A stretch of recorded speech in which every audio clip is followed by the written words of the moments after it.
All right, how about this one, Stephen? Here's another fascinating one. Could go many different directions here. We talked a little bit about Venables. How about Oklahoma, Stephen?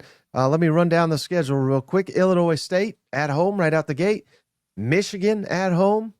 At Temple. At Temple. What the heck's going on there? Auburn at home. Then you get your bye week. Then your Kent State at home. Then you get Texas down in the Texas State Fair, what have you. At South Carolina.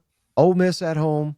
At Tennessee. Then you get your bye week at Alabama, Mizzou at home, and LSU at home. What a gauntlet. Who did Venables piss off in the SEC office?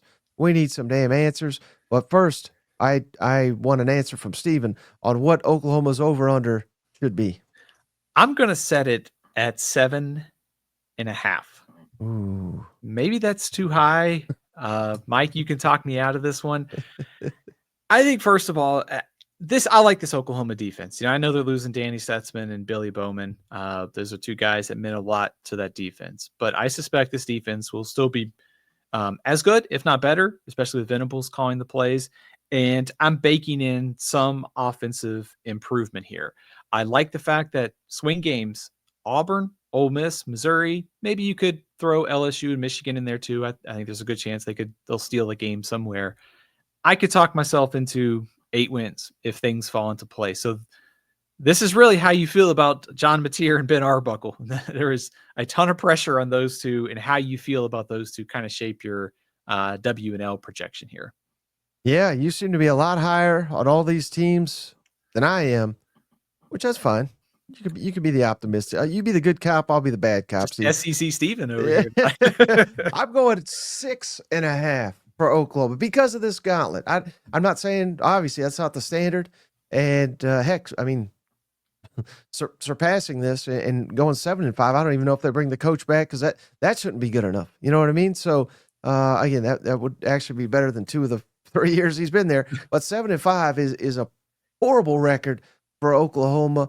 But this schedule is not setting up. I mean, heck, you could put, anyone short of Georgia and Texas against this schedule, they'd probably go no better than 8-4 or maybe 9-3. So I don't know, man.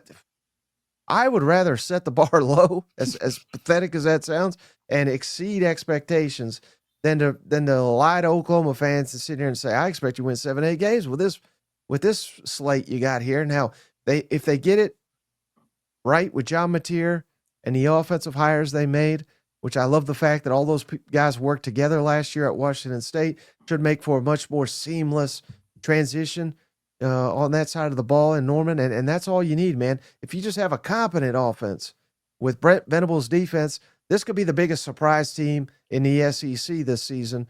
But I'm setting the bar low because this is a lot of what ifs. If this, if that, then something great could happen. We could kind of say that for every team in the conference.